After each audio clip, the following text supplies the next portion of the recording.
세월호 참사 이후 잠정 중단됐던 법규 위반 금융사에 대한 감독당국의 제재 조치가 다음 달부터 본격화됩니다.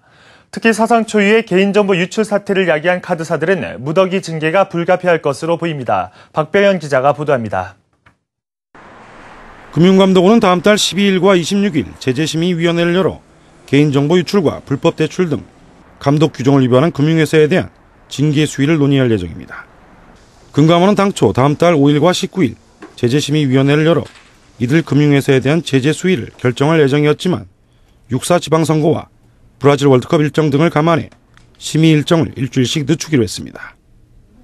금감원 고위 관계자는 만약 6월 중에도 이 문제를 매듭짓지 못하면 화살이 감독당국을 향하게 될 것이라며 이들 금융회사에 대한 검사가 모두 마무리된 만큼 진행에 속도를 낼 계획이라고 말했습니다. 현재 금융당국의 제재를 앞두고 있는 금융회사는 도쿄지점 불법 대출 사건에 연루된 국민은행과 우리은행, 기업은행 등 은행 3곳과 사상 초유의 개인정보 유출 사태의 주범인 KB카드와 롯데카드, NH카드 등 카드사 3곳이 대표적입니다. 보험사 중에서는 최저보증 수수료를 편취한 삼성생명과 제3항보험금을 약관대로 지급하지 않은 ING생명, 수천여 건의 승환계약을 체결한 신한생명 등이 대상입니다. 금감원은 특히 그동안 미뤄왔던 개인정보 유출 카드사에 대한 제재만큼은 상반기 중 반드시 마무리한다는 방침입니다.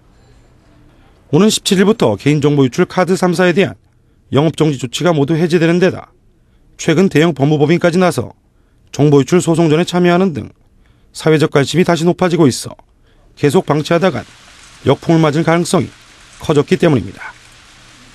하지만 금융권 일각에선 6월 지방선거 이후에도 세월호 참사 관련 후속 조치에 금융당국의 역량이 집중될 가능성이 크고 개각 등 정치적 변수도 있어 이들 사안들이 또 2순위, 3순위로 밀릴 가능성이 있다는 분석도 나오고 있습니다. 한국경제TV 박병현입니다.